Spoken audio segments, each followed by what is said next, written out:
Hello everybody and welcome to the next Dutchman battles. This is a 3 versus 3 on a flat grassy land, and I'm very excited about this battle because we have Emperor Dion with us. He is the founder of the 409 group. Uh, I have been part of it I was part of it for a while, and there are some absolutely great players playing at 409. I'm excited to show you this battle because Emperor Dion is actually fighting versus JRJ, which has a Portuguese Cazador army. And while we did see that the Cazador army was beaten at a battle, I believe it was at the Syrian Ridge, this is different because it's flat. There's no place to hide any forces. There is no place to find cover against the onslaught of the Cazadorian army. So you have to be an absolute great player to be able to fight that army. And I am curious how the Emperor is going to play against and possibly win from that army. Before we get there, I do want to show you some basics of this game. I am not a bad player, but by far I am not Emperor Dion or some other great players such as Payne, CPN Stout. I could definitely Tool. There are a few great players that I definitely look forward and respect. But I could share with you some of my knowledge, which will definitely propel you from the basics to a more advanced and a better player. On flat grassland, I highly recommend to have 3 lines. You want to have your first line, your lights. I have fencibles on the right hand side, but I do have 2 elite units at the rear. These elite units allow the fencibles to fight longer and be more useful to your forces. These could push forward and fight the lights, probably about 300, 200 to 400 something cost, while the lights are usually about 600-700 to purchase. So you could sacrifice these 2 units and get at least good 1.5 units from the lights, and that makes it worthwhile having. But you do want to have some elite units behind these, so give cover. Another thing I want to point out is the distance. You see the line versus the lights. You don't want to have your, so like this, although this is CPN Stout who's playing here, he's a better player than I am, I have to admit. But you do want to have distance between your lights and your line. So when there is a skirmish fight going on, your second line won't be bleeding man. The stray bullets will land somewhere here, and it will protect your line.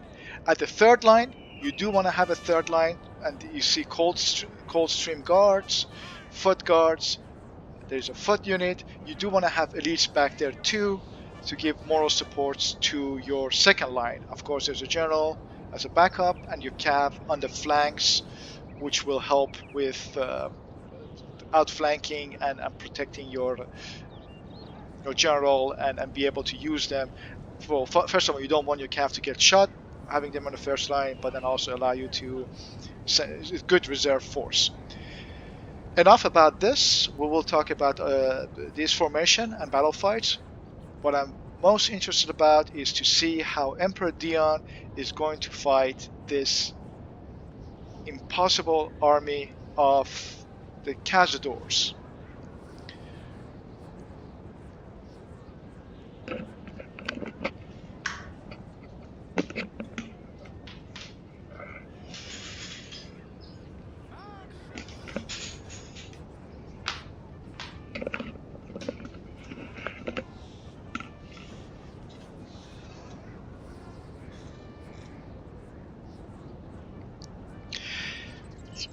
Armies 3 versus 3 or 2 versus 2, any multiplayer games, you do want to have a good oversight what is going on the map.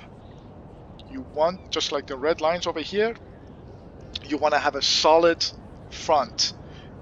Team working is very important. This is a great battle. You have CPN Stout here, you have Emperor here, so it's absolutely fun to watch them, but I'm very, very interested to see if it is possible, and if so, how to beat a Cazador army. Emperor Dion has Voltigeurs, 1, 2, 3 units, followed by 1, 2, 3 militia units, led by a 6 regiment infantry, which is also a light unit, but a very good light unit. So he has 4 lights, 3 militia, followed by 1 Swiss foot and an old guard. On the other flank, Swiss guard, then he has another old guard in the reserve, in fact 2. He's got a total of 3 old guards. That's very, very interesting. More importantly, he has 1, 2, 3, 4, 5, 6 units for chasseurs. That is a good mobile force. We're going to zoom around. We're going to look from JRJ's point of view, the Cazadorian army. Just to get an idea how many units the Cazadorian army has is 1, 2, 3, 4, 5, 6, 7, 8, 9, 10, 11, 12, 13, 14, 15, 16, 17, along with a standard general. Though the battle has started on the other flanks, we are going to concentrate on this side of the battle. Maximum use of the force, the chasseurs versus 1, and you can see the second line is bleeding man. Not a good distance.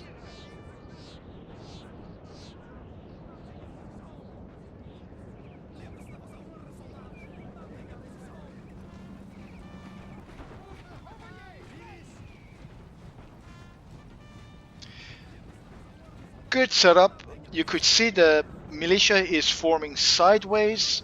The reason for that is it will absorb the shots, while the lights, the voltigeurs, will be able to shoot. The Portuguese army did not go for that tactic and is pulling back. While they are setting up, let's take a quick look on the other side of the map. 1, 2, 3, 4, 5 light units, voltigeurs. They have less men, but they could have stakes. They also have, I believe, 7 morale compared to chasseurs who have 6. But chasseurs have 90 men. So in a shootout against the Jaegers, in this case, the chasseurs will win. Oh, here we go. We're starting, and you could see there's a push of the French army starting with the militia forming line, and you could see they're getting hammered. All these shots coming here, while the voltigeurs have a chance to fight.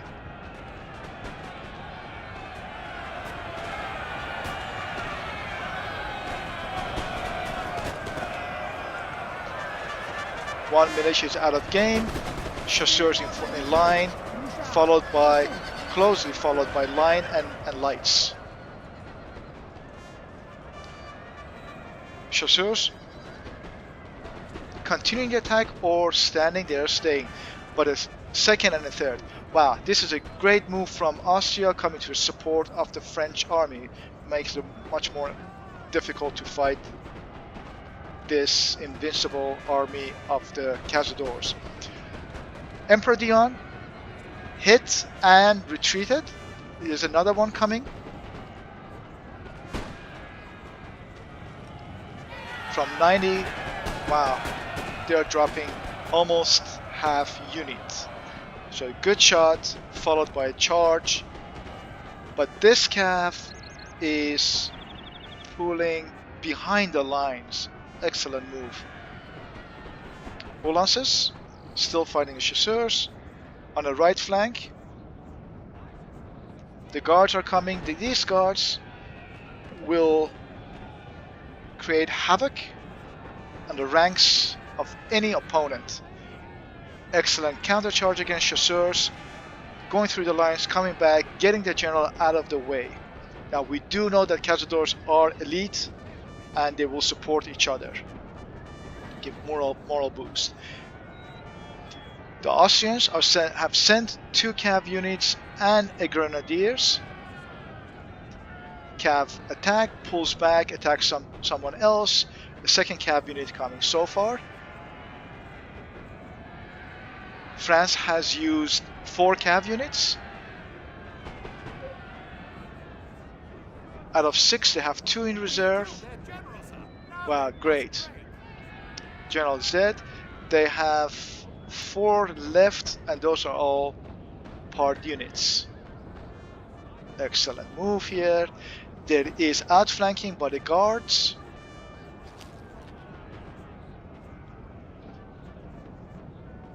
And Portugal lost its right flank trying to get information. By doing that, opening up to being flanked from the other side, supported by 2 cav units. Excellent move. This side is... This is not a bad move from Austria. Probably not aware of what is going on. It's fighting on this side. Wow, Austria's army is pretty beat up on this side. Regrouping by Portugal. Good move. This cav unit is almost done. 6 out of 45. Portugal realigning, reforming the lines. France doing the same thing. France got 2 units, half strength. 1 militia is regrouping, sending the cav for an outflanking, I believe. Now this Cazador army, 90, 71, 88, still got very healthy and powerful units. 1, 2, 3, 4, 5, 6, 7, 8, 9 versus 1, 2, 3, 4, 5, 6, 7, 8, 9, and 3 cav units. This army will beat still anything in front of them. Well formed, they could do that. Let's close this.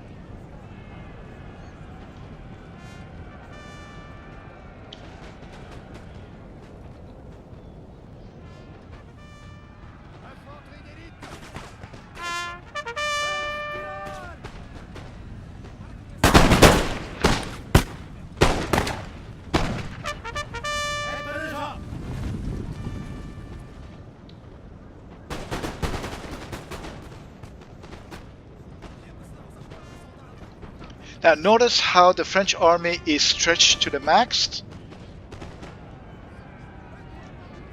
Trying to draw the lines by a simple light unit. While they're shooting here, this army is getting into position and outflanked by the cav. Remember, Cazadors can't form square.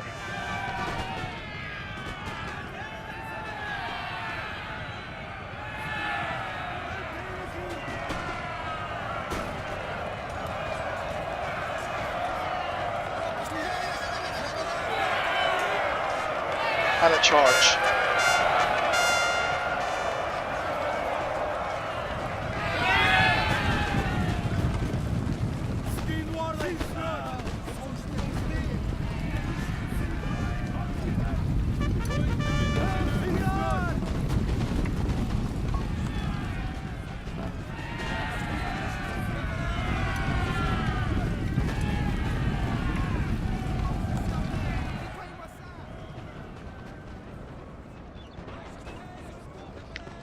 Ladies and gentlemen, just like that, a full Cazadorian army, an army that I have to admit for the longest time I did not know how to beat, is gone. Completely annihilated. Now, how is this possible? And the Cazador army has support by having 2 cav units and a grenadiers. It is possible by creating diversion, using your militia and your light units as diversion to catch the, basically as a sacrifice unit, as a meat shield. Cav charge, retreat, reform, attack again, outflanking, stretching to your lines to the max, getting maximum firepower. Try to get the general if you can. These combinations all can help in beating that army. Absolutely impressed by this game. I have again to admit, to get to this level, the mastery that Emperor Dion showed, it takes a long time and a lot of practice.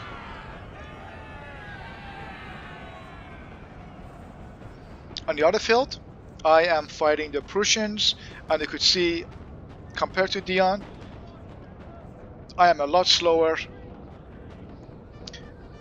a lot less fluid with my movements, still archaic moves of moving the lights, supported by line tactics.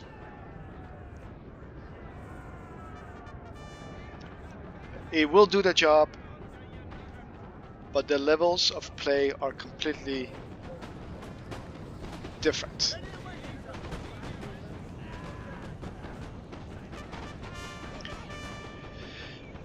Now the question is, of course, this is an endless cycle. Like everything else in battlefield or life, you come with a strategy and then a counter strategy, and it evolves to something else. The Castlegar army, absolutely powerful, but it just got beat. So what do the Castlegar army need to do to overcome the tactics that Emperor Dion just showed? Well, one thing is not to form in line. While the Portuguese army, I'm not sure if you remember, had a solid line, like here, 1, 2, 3, 4 lines, shoulder to shoulder, or the English, you could see as a full line. Don't have that. Have ranks. So one unit here, one unit behind them, another unit on the side, another unit in the back. Form defensive depth. Similar to the First World War, the trench war, and defense in depth was the most successful, effective tactic of holding back an advancing force. You could do the same thing with the Cazadores by forming several lines. So when one gets reached, the other one can defend. You could see the Portuguese army weren't as effective, 813 kills compared to 1212 from Emperor Dion. Scipien Stout, another excellent player, 1181 kills versus Luffy, which he did well supporting JRJ. I my hat off. 618 kills and 989 versus 619. Thank you very much for this game. I hope you learned from this game how to play the Cazadores and how to beat the Cazadores. And with that, we'll end the game. Till next time, cheers.